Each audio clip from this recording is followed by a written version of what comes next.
Screen recorder চালু।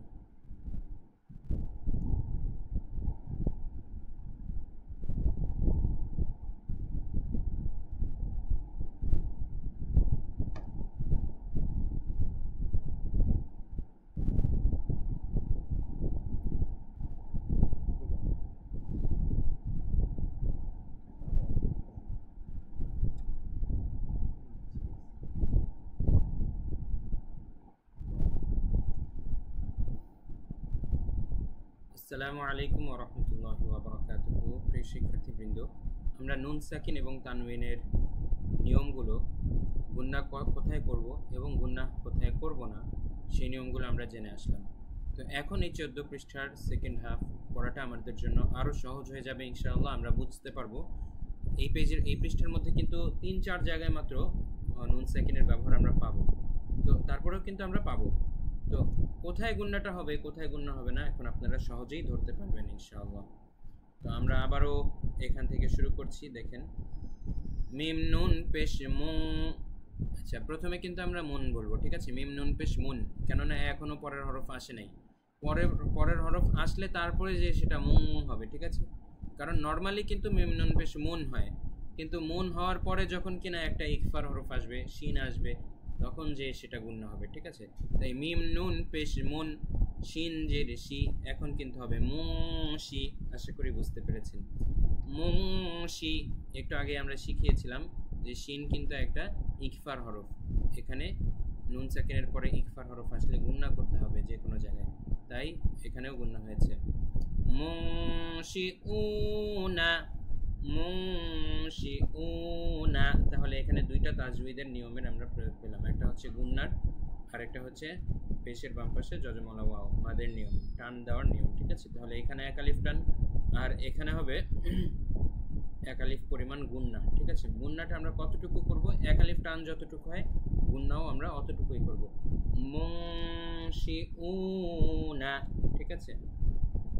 এখন আরেকটা বিষয় আপনাদেরকে একটু ধারণা দিয়ে রাখি, সেটা হচ্ছে মুশিউনা। আচ্ছা, এতটুকু কাট হবে। আরেকটা বিষয় ধারণা, এটা পরে দেব, কাট হবে। পরের শব্দ থেকে আমরা শুরু করব। প্রিয় শিক্ষার্থীবৃন্দ, এখন কাট হবে। প্রিয় শিক্ষার্থীবৃন্দ, এখন আমরা পরের শব্দটি দেখি। এই শব্দটি একটু একইভাবে বলতে চেষ্টা করুন তো দেখি, আশা করি আপনি পারবেন, চেষ্টা করুন। আচ্ছা, এখন আমি বলে দিচ্ছি এটার উত্তর। তাবা পেশতুব, কলকলা হবে, কিন্তু আবারও মনে করিয়ে দিচ্ছি, কলকলার হরফ 5টি, আপনারা জেনে রাখবেন। কফ, ক, বা, জিম, দাল। তো এখানে বা এসেছে, বায়ের উপরে সেকেন্ড, তাই কলকলা হবে। তুবসিরুনা, তুবসিরুনা, ঠিক আছে? এখানে একটা কলকলার নিয়ম প্রয়োগ হয়েছে আর এখানে এক আলিফ টান, ঠিক আছে? পেশের বাম পাশে যজমলা ওয়াও। তুবসিরুনা। তারপরে এটা দেখেন, মুতরাফিনা, মুতরাফিনা। এখানে কিন্তু করবো, আগে শব্দটা বলে পরে বানাবো। আচ্ছা, এই সাইড কাট হবে, আবারও বলছি।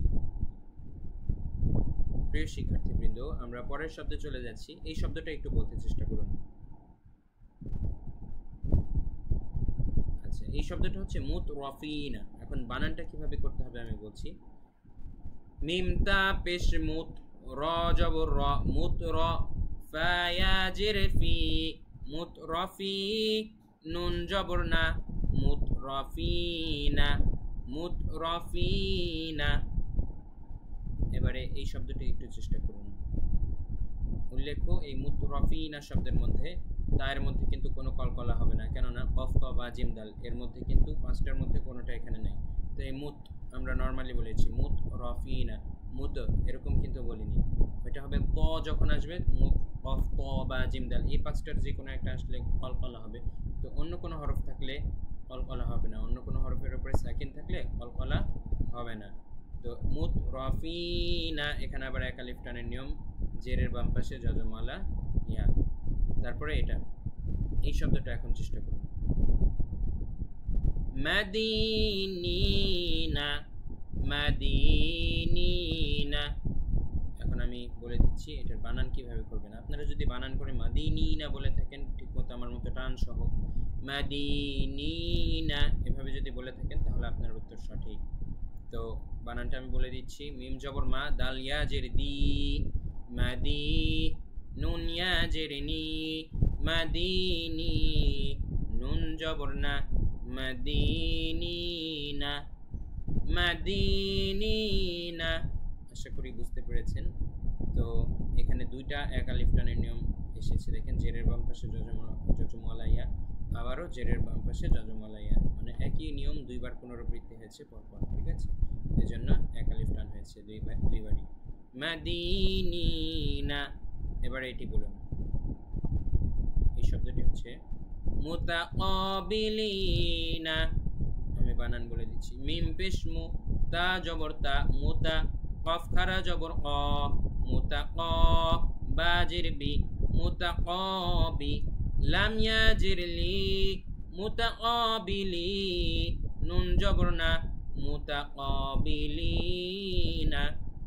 এবারে এটা বলুন, ওয়াও লাম জবর ওয়াল, হা খারা জবর হা, ওয়াল হা, ফা জের ফি, ওয়াল হাফি, ضايا جرضي والحافظي، نون جبرنا والحافظين।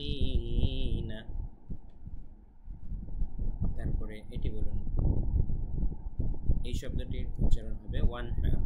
তো এখানে কিন্তু খেয়াল করুন নুন সাকিনের পরে হা এসেছে, এই জন্য কিন্তু কোনো গুন্না হয়নি। ওয়াং হার আমরা এভাবে বলবো না। একটু আগে আমরা নিয়মগুলো শিখে এসেছিলাম।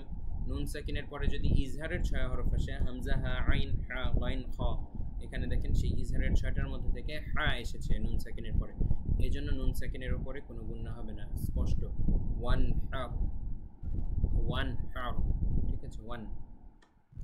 তাই বানানটা এভাবে করবেন, ওয়াও নুন জবর ওয়ান, হা র জবর হার, ওয়ান হার। তারপরে এটি বলুন সহজ শব্দটা, আচ্ছা আমি বলে দিচ্ছি। ওয়াও লাম জবর ওয়াল, ফা তা জবর ফাত, ওয়াল ফাত, হা পেশ হু, ওয়াল ফাত হু। তারপরে এটি বলুন, আমি বলে দিচ্ছি এখন। মিম লাম জবর মাল, কফ খারা জবর কফ আলিফ, তারপরে পাঠ হবে। তারপরে এটি বলুন, আচ্ছা এখন আমি বলে দিচ্ছি। মিম লাম জবর মাল, কফ আলিফ জবর ক, মাল ক, র জের রে, মাল কারি, আইন জবর আ, মাল কারিআ, তা পেশ তু, মাল কারিআতু। এবারে এরপরেরটি বলুন, আমি বলে দিচ্ছি। এবারে এরপরেরটি বলুন, আমি বলে দিচ্ছি।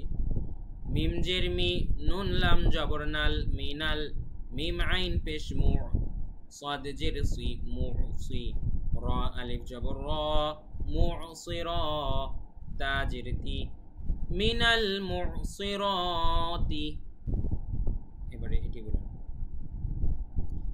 মিম পেশ মু, জাল বা জবর দাব, মিম পেশ মু, জাল বা জবর দাব, মুদাব, জাল জবর দা, মুদাব দা, বা ইয়া জির বি, মুযাবযাবি, নুন জবর না, মুযাবযাবিনা, বা ইয়া জবর বাই, নুন জবর না, বাইনা, জাল খারা জবর যা, লাম জের লি, যালি, কাফ জবর কা, যালিকা। এবার সবগুলো একসাথে মিলিয়ে বলুন, মুযাবযাবিনা বাইনা যালিকা। ঠিক আছে, এখানে 3টি শব্দ পাশাপাশি রয়েছে। তো আমরা আগের শব্দগুলো কি বানান করলাম সেটাও কিন্তু মনে রাখতে হবে, ভুলে গেলে হবে না বানান করে। তাই আমরা একসাথে বলে একটু চর্চা করলাম। আপনি আলাদা আলাদাভাবে আপাতত বললেও হবে, কিন্তু যেহেতু কোরআন পড়ার সময় সব একসাথে বলতে হয়, তাই আমরা একটু চর্চা করে দেখাচ্ছি, আপনারা এখন থেকে চর্চা করবেন। মুযাবযাবিনা বাইনা যালিকা। এবারে এটি বলুন, জাল লাম পেশ যুল, জিম জবর যা, যুল যা, লাম লাম আলিফ। এবারে এটি বলুন, জাল লাম পেশ যুল। এবারে এটি বলুন, জাল লাম পেশ যুল, জাম।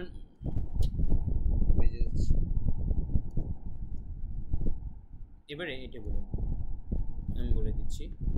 জাল লাম পেশ দুল, জিম জবর জা, দুল জা, লাম আলিফ জবর লা, দুল জালা, লাম জিরলি, দুল জালালি, ওয়াও লাম জবর ওয়াল, হামজা কাফ জের ইক, ওয়াল ইক, র আলিফ জবর র, ওয়াল ইক র, মিম জের মি, ওয়াল ইক রমি। এবার দুইটা একসাথে মিলিয়ে বলুন, দুল জালালি ওয়াল ইকরামি।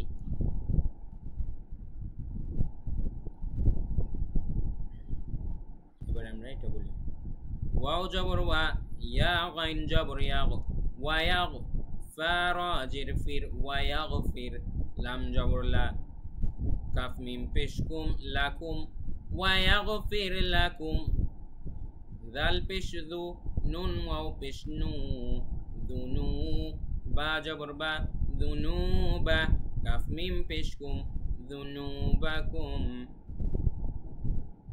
ওয়ায়াগফির লাকুম দুনুবাকুম। এবারে সর্বশেষ এটি বলুন এই বাক্যাংশটুকু। এখানে দেখেন আবারও নুন সাকিনের নিয়ম এসেছে। নুন সাকিনের পরে তা আছে, যা কিনা একটি ইকফার হরফ, এজন্য কিন্তু এখানে গুন্না হবে। মিম নুন জের মিন, তাহা জবর তাহ, মিন তাহ, তা জের তি, মিন তাহতি, হা লাম জবর হাল, মিন তাহতি হাল, হামজা নুন জবর আন। এখানে দেখুন আবার ইজহারের নিয়ম, আন, কারণ নুন সেকেন্ডের পর হা এসেছে, ইজহারের হরফ এসেছে, তাই কোনো গুন্না হবে না। হা আলিফ জবর হা, আনহা, র পেশ রু, আনহারু, মিন তাহতিহাল আনহারু। তো প্রিয় শিক্ষার্থীবৃন্দ, এর মাধ্যমে আমরা 14তম পৃষ্ঠার বাকি অর্ধেক শেষ করলাম। এখানে অনেকগুলো গুরুত্বপূর্ণ নিয়ম আমাদের পর্যালোচিত হয়েছে। তো আপনারা এই ভিডিওটা কিন্তু বেশ কয়েকবার দেখে দেখে খুবই ভালোভাবে রপ্ত করতে হবে, তাহলে আপনারা নিয়মগুলো ভালোভাবে শিখতে পারবেন। তো সবার সাথে দেখা হচ্ছে পরবর্তী ক্লাসে। তো আশা করছি আপনারা আমাদের কোর্সের মাধ্যমে অনেক উপকৃত হচ্ছেন। তো আপনারা তাই অবশ্যই আপনাদের পরিচিত জনদের মাঝে আমাদের কোর্সটি অবশ্যই শেয়ার করবেন, সেই আশাবাদ ব্যক্ত করে আজকে ক্লাস শেষ করছি। ওয়া মা তাওফীকি ইল্লা বিল্লাহ। আসসালামু আলাইকুম ওয়া রাহমাতুল্লাহ।